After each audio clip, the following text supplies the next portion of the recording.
And I just spent a very enjoyable day filming on the West Somerset Railway, which is one of my main interests. And it's quite good that I can share what I've taken with people all around the world. And I've made some very good friendships in so doing. And got to know some of the people quite well, and I've discovered that a lot of them not only enjoy watching real steam trains, but they have model railways of their own. And someone recently asked me for more information on my model railway that I have here. There isn't a great deal of space in the loft in this house, but I have managed to recreate a model here. And I thought after this train had come and gone, I'd go up into the loft and let you have a look around and see what things are like there.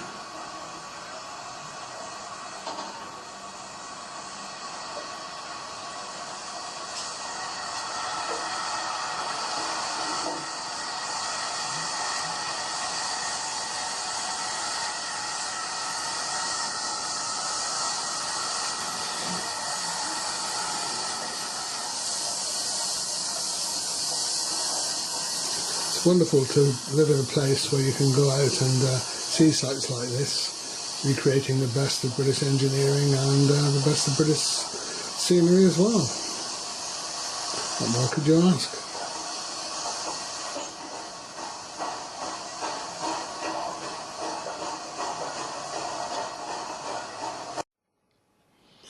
I don't have a lot of headroom here in the loft, but there's enough to run and enjoy a model railway.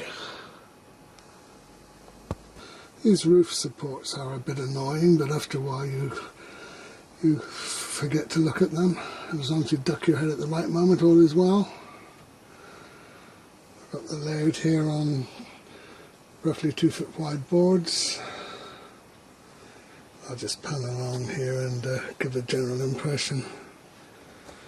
But these big chunks of wood that keep getting in the way are a bit annoying, but if I was to remove them, I think the roof would fall down.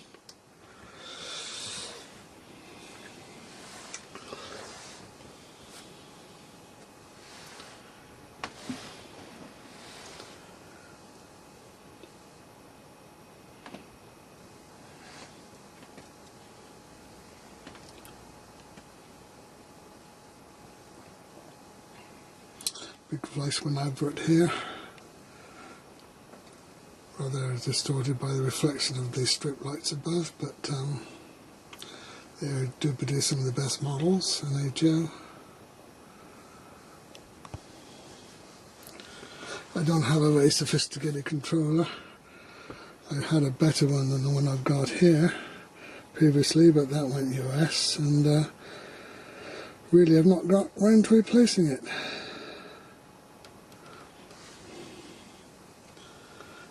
A lot depends on the actual locomotive as to how well it performs with that same controller.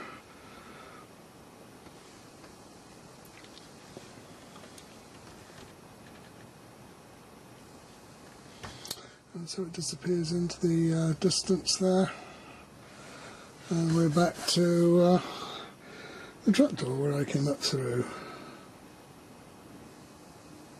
I can let down this panel once I'm up here, shut myself away from the rest of the world, and I can play trains. Generally this is a bit of a storage area underneath the layout, all sorts of things.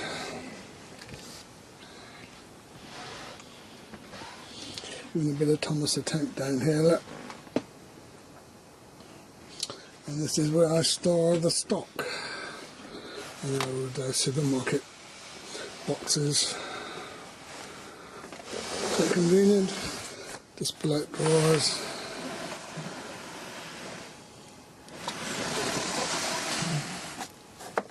And so on down.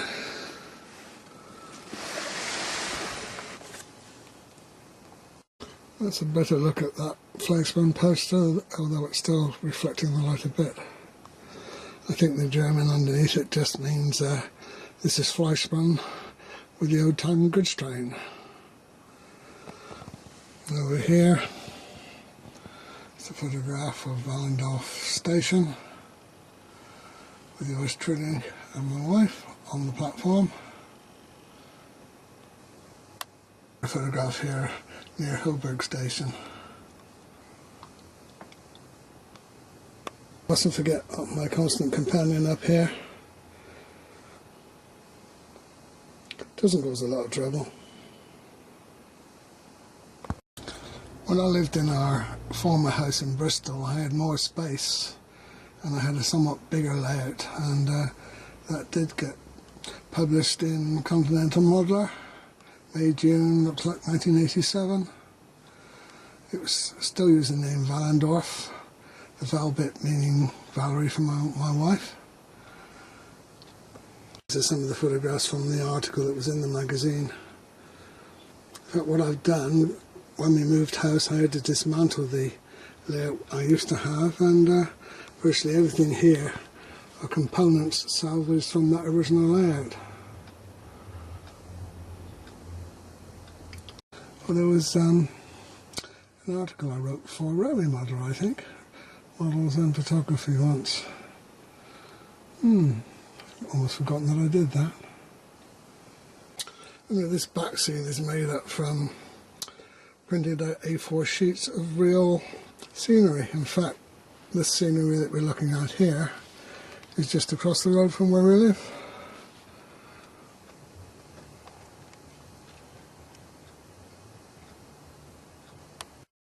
Some of the kits I've used for buildings aren't necessarily German outline as perhaps they ought to be.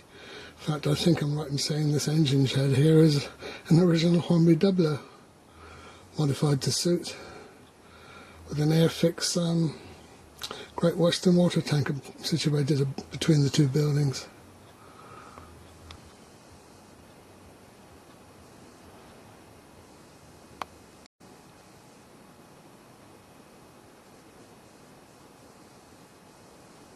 Before I set the trains running, might be interesting just to point out some of these little buildings high up on the hill were actually N-gauge scale buildings that were constructed for a Bristol East Model Railway Club layout called Bury Hill.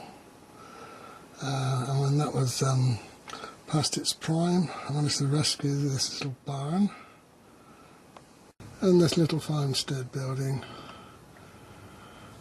Again, the car there is an N-gauge model, but because it's high up in the hills, it gives it a bit of a feeling of distance above the station.